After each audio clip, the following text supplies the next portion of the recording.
کسی بھی سیاستدان کے بیانات کو اٹھا لیں تو آپ کو کوئی ایک ایسی چیز بھی تقریباً نظر نہیں آئے گی جس کے اوپر سیاستدان زیادہ دیر تک قائم رہتے ہیں. فار ایگزامپل میں آپ کو ایگزامپل دیتا ہوں کہ نواز شریف صاحب کا جب وہ اختیار میں تھے تو ان کی باتیں اور تھیں, یہ ہیں وہ اثاثے, اس طرح ہم نے بنائے, یہ ہم نے کیا. جب اختیار سے باہر چلے گئے تو بالکل مختلف قسم کی باتیں کرنی شروع کر دیں.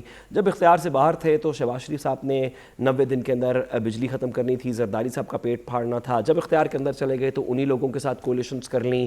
2008 سے 13 کی حکومت میں ہم نے دیکھا نون لیگ اور پیپلز پارٹی کی اکٹھی گورنمنٹ تھی, آج بھی اکٹھی گورنمنٹ ہے. تو یہ بات کرنی کہ عمران خان صاحب کسی وجہ سے یو ٹرنز کے بادشاہ ہیں اور باقی لوگ تو بڑے پرنسپلڈ سیاست کرتے ہیں, اور ایک دفعہ جو وہ بات کر دیں وہ اٹل ہو جاتی ہے اور وہ کٹ جائیں گے اور مر جائیں گے, لیکن اس بیان سے نہیں ہٹیں گے. میرا خیال ہے کہ یہ عمران خان صاحب کے اوپر تھوڑا انفیئر اسیسمنٹ ہے. دوسری بات میں گزارش کروں, جو رانا ثناءاللہ صاحب کا بیان تھا, میں اس پہ بھی ایک جملہ کہنا چاہتا ہوں آپ کی اجازت سے. اس بیان کو ذرا واپس چلوائیے. پروڈیوسر صاحب سے میری گزارش ہے کہ اس بیان کو واپس چلوائیے. اگر رانا ثناءاللہ صاحب بطور انٹیریئر منسٹر یہ بات کر رہے ہوں کہ ہم کسی بھی بندے کو تشدد کرنے کا یا لانگ مارچ میں دنگا فساد کرنے کا یا قانون توڑنے کا ہم اجازت نہیں دیں گے, ہم سخت کارروائی کریں گے, تو وہ بطور انٹیریئر منسٹر وہ یہ کہہ سکتے ہیں. اگر وہ ایک پرنسپل ایک سمپلسٹی اسٹیٹمنٹ دے دیں کہ عمران خان صاحب جب آئیں گے تو ہم اس کو الٹا لٹکا دیں گے, یعنی کہ وہ پیسفلی آئیں گے تو بھی الٹا لٹکا دیں گے, ان کے بندے اگر اپنے حدود کے اندر آئین کی حدود میں رہتے ہوئے اپنا آئینی حق استعمال کریں گے پھر بھی الٹا لٹکا دیں گے. کیا یہ صرف اور صرف ریاست کی پاور کا استعمال ہے؟ کیا اس کے اندر قانون کا کوئی لینا دینا نہیں؟ کیا انٹیریئر منسٹر یہ بیٹھ کے کہہ سکتا ہے کسی بھی شخص کو کہ آپ قانونی کارروائی بھی کریں گے تو ہم آپ کو الٹا لٹکا دیں گے؟ یہ اس بات کے اوپر تنقید کم ہے, لیکن عمران خان صاحب کے جو یو ٹرن ہے اس کو ہم نے کتنی پیچیدگی سے دکھایا, میں اس بات پہ داد دینا چاہتا ہوں. بالکل سعد رسول صاحب, جو آپ بات کر رہے ہیں رانا ثناءاللہ کے بیان کی, پروگرام کے اگلے حصے میں چل کر ہم نے اسی پر ہی بات کرنی ہے کہ حکومت جو اتنے سخت بیانات دے رہی ہے اور اس پر جو خدا نخواستہ کوئی ناخوشگوار واقعہ پیش آتا ہے تو ذمہ داری تو ظاہر ہے حکومت پر ہی عائد ہوگی. عدیل وڑائی صاحب واپس آتے ہیں عمران خان صاحب کے اس بیان پر. عمران خان صاحب نے اپنے لیے ایک سٹینڈرڈ سیٹ کیا, عوام کو بتایا کہ یہ جو تمام سیاستدان ہیں یہ کیسے ہیں اور میں ان سے کس طرح سے مختلف ہوں. اس لیے جب بات آتی ہے کسی بیان کی یا کوئی ایسی بات سامنے آتی ہے تو عوام پھر عمران خان صاحب سے اسی طرح سے سوال کرتی ہے کہ جناب آپ اس وقت تو یہ کہتے تھے, اب آپ یہ کہہ رہے ہیں, تو آپ دوسرے سیاستدانوں سے کس طرح مختلف ہوئے. یہ جو عمران خان صاحب نے بیان دیا ہے یہ کیا ایک نیا بیانیہ اپنانے جا رہے ہیں عمران خان صاحب, اور آپ سمجھتے ہیں کہ اس بیانی میں انہیں کامیابی ملے گی؟ اس سے پہلے جو بیانیے کنسٹرکٹ کیے گئے عمران خان صاحب کی جانب سے وہ جس طرح سے کامیاب ہوئے, اس میں بھی خان صاحب اسی طرح سے پلے کر سکیں گے؟ دیکھیں وہ بیانیے اگر کامیاب ہوتے, مطلب یقیناً اس میں وہ کامیابی ضرور ملی ہوگی, ملی بھی ہے. یہی وجہ ہے کہ اس کا جو متبادل بیانیہ ہے وہ حکومت لانے کی کوشش کرتی رہی, لیکن لگتا ہے کہ خان صاحب اس بیانیے سے شفٹ کر رہے ہیں, خاص طور پہ جب سے آڈیو لیکس والا معاملہ آیا ہے.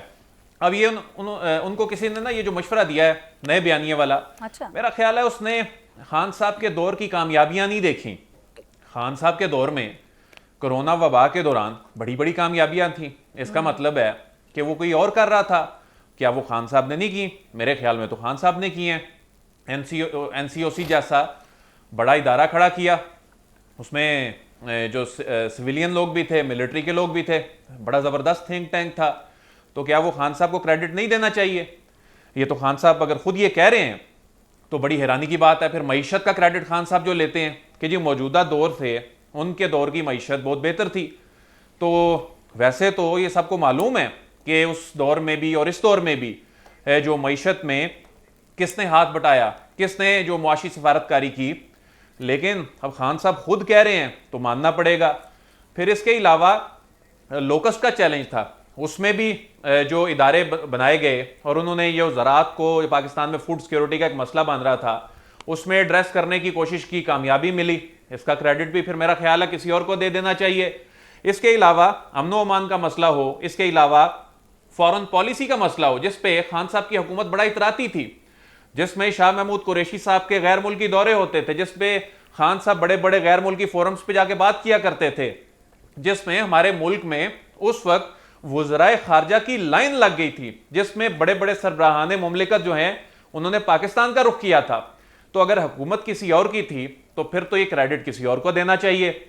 پھر یہ کریڈٹ پھر خان صاحب خود کیوں کریڈٹ لے رہے ہیں؟ میں سمجھتا ہوں خان صاحب کو خود یہ کریڈٹ لینا چاہیے, کیونکہ خان صاحب یہ کہتے تھے کہ یہ تو میں ایسی حکومت تسلیم ہی نہیں کر سکتا جو کٹ پتلی ہو, جس میں کسی کو ڈکٹیٹ کیا جا رہا ہو. پھر اس کے علاوہ جو خان صاحب ہیں وہ یہ کہا کرتے تھے جی عثمان بزدار کو ہٹانے کے حوالے سے میرے پہ دباؤ ڈالا گیا, میں نے نہیں تبدیل کیا. یہ خان صاحب کی وہ بات مانے یا یہ بات مانے, خان صاحب نے اپنی حکومت کے بالکل شروع میں ہی ایک D G I S I کو تبدیل کروا دیا, کیونکہ وہ کچھ چیزیں انہوں نے غالباً پوائنٹ آؤٹ کی تھیں, وہ تبدیل ہو گئے. تو یہ فیصلہ تو خان صاحب کا تھا. تو خان صاحب کو تو فیسیلیٹیٹ کیا گیا معاشی میدان میں, سفارتی میدان میں, ملک کو درپیش جو چیلنجز تھے, اور اس میں خان صاحب کی حکومت نے ڈیلیور کیا. اس میں خان صاحب کی حکومت نے بہت سے ایسے فیصلے تھے, جب خاص طور پہ کرونا کی بات کرتے ہیں, اس میں خان صاحب کی حکومت کے فیصلے پوری دنیا سے اگر جب ہم کمپیئر کرتے ہیں, پاکستان میں جو کم نقصان ہوا تھا تو وہ اچھے فیصلے تھے. تو اس کا کریڈٹ پھر خان صاحب کو دینا یا کسی اور کو دینا ہے جن کی حکومت تھی, یہ مجھے سمجھ نہیں آ رہی.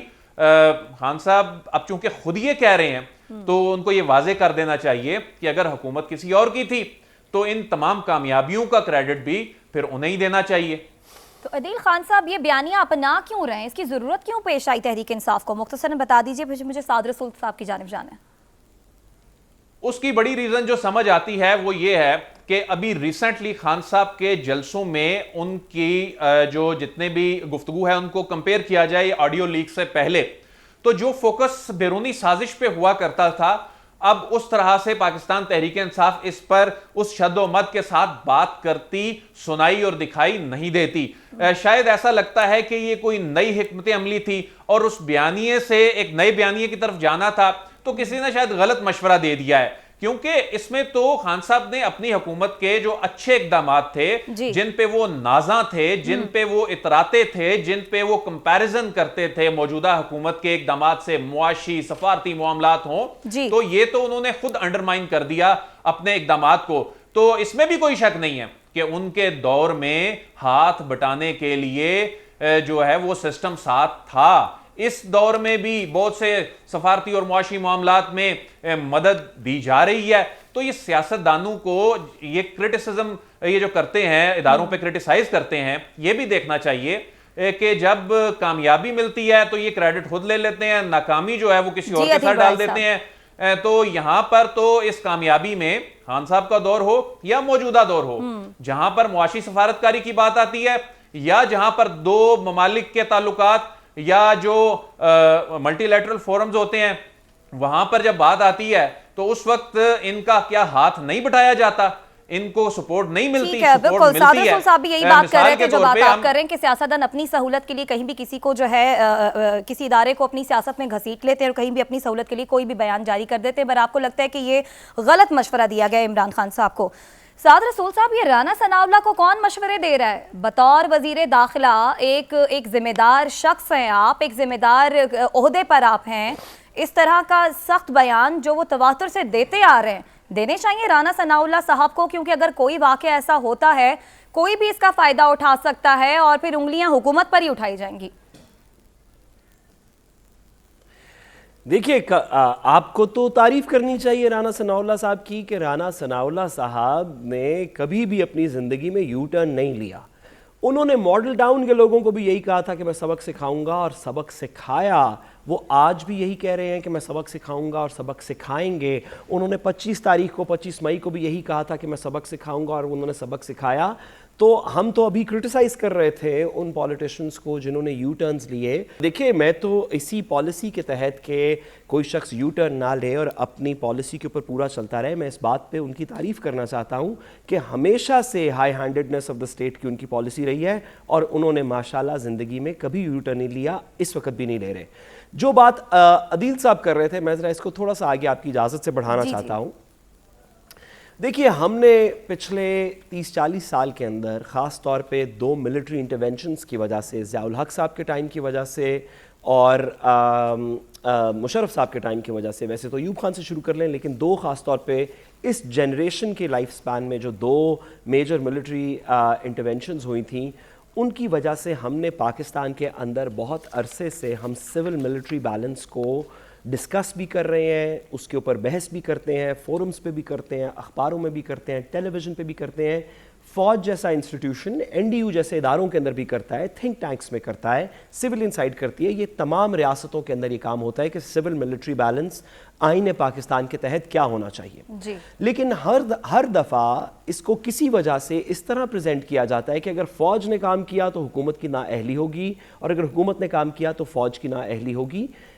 ہمیں یہ باتیں ہم بطور میڈیا تنقید کرتے رہیں گے. کراچی میں سندھ حکومت کا کام تھا کچرا اٹھانا، کیوں فوج کو بلانا پڑا؟ سندھ حکومت کا کام تھا نالے صاف کرنا، کیوں ایف ڈبلیو کو بلانا پڑا؟ سندھ حکومت کا کام تھا پانی کو نکالنا، کیوں این ڈی ایم اے اور فوج کو بلانا پڑا؟ ہم یہ تنقید کرتے رہیں گے. لیکن اگر آپ تھوڑا سا اپنے آپ کو اس سے ڈسٹنس کریں تو یہ بات ہے کہ خواہ فارن پالیسی ہو، خواہ معاشی پالیسی ہو، خواہ انٹرنل سیکیورٹی ہو، خواہ نیشنل ایکشن پلان ہو، خواہ ایجوکیشن ہو، خواہ معیشت ہو، کوئی بھی چیز ہو، ریاست کے اندر ملٹری اور سویلین سائیڈ ایسے ہی ہے جیسے کسی ایک جسم کے دو بازو ہوتے ہیں. ہم یہ بات نہیں کرتے ایک دوسرے کے ساتھ کہ ہمارے دائیں ہاتھ نے کام کیا تو کیوں کیا، تو بائیں ہاتھ نے کام کیا تو کیوں کیا. جب ایک کانسٹیٹیوشنل باڈی ہے، اس کے مختلف آرمز ہیں، اس کی مختلف لیگز ہیں جو اپنا اپنا کام کرتی ہیں. اگر کوئی بھی حکومت ہو سویلین سائیڈ پہ، عمران خان صاحب کی ہو، نواز شریف صاحب کی ہو، اور فوج میں کوئی بھی لیڈرشپ ہو، مشرف صاحب کی ہو، کیانی صاحب کی ہو، جنرل باجوہ صاحب کی ہو، راحیل شریف صاحب، کسی کی بھی ہو، یہ ہمارا ریاست میں کام ہے کہ آپ ہیلپ کر سکتی ہیں تو آپ کریں، میں ہیلپ کر سکتا ہوں تو میں پاکستان کو ہیلپ کروں گا. ہم سب نے اس کے اندر اپنا اپنا حصہ بٹانا ہے. این سی او سی کے اندر کریڈٹ فوج کو جانا چاہیے. فوج نے بہت سا کام کیا، سویلین سائیڈ نے اس کی سپورٹ کی، پالیسی گائیڈ لائنز دی، فوج نے کام کیا. ہم نے دیکھا کہ نیشنل ڈیزاسٹرز کے اندر، بارش کے اندر، دیگر چیزوں کے اندر فوج کا حالانکہ کام نہیں بھی ہے، لیکن سویلین سائیڈ کی کیپیسٹی کی جو مسائل ہیں ان کو پلگ کرنے کے لیے فوج کام کرتی ہے. ہمیں اس کو کمپٹیشن نہیں بنا لینا چاہیے. یہ کسی وزیر اعظم کی انا کا مسئلہ نہیں ہے.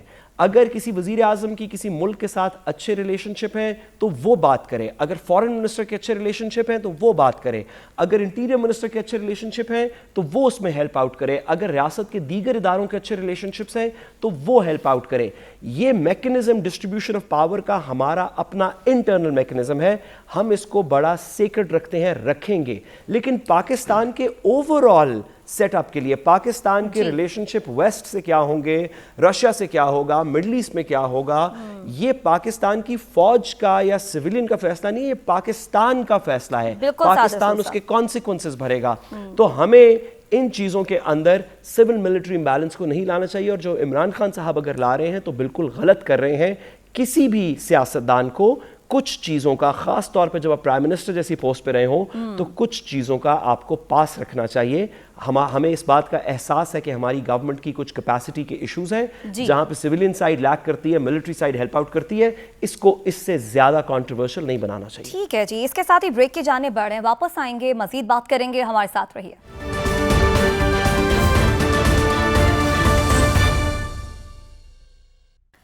ویلکم بیک ناظرین. ان دنوں حکومت ہو یا پھر تحریک انصاف، اپوزیشن کی جماعت، دونوں ایک دوسرے کے گھر جانے کی تاریخیں دے رہے ہیں. شیخ رشید صاحب کہہ رہے ہیں کہ 15 نومبر کو حکومت کا تختہ الٹ جائے گا، جبکہ مولانا فضل الرحمان بھی کہہ رہے ہیں کہ جناب 16 اکتوبر عمران خان کی KPK سے یعنی کہ خیبر پختونخوا سے رخصتی کا دن ہے.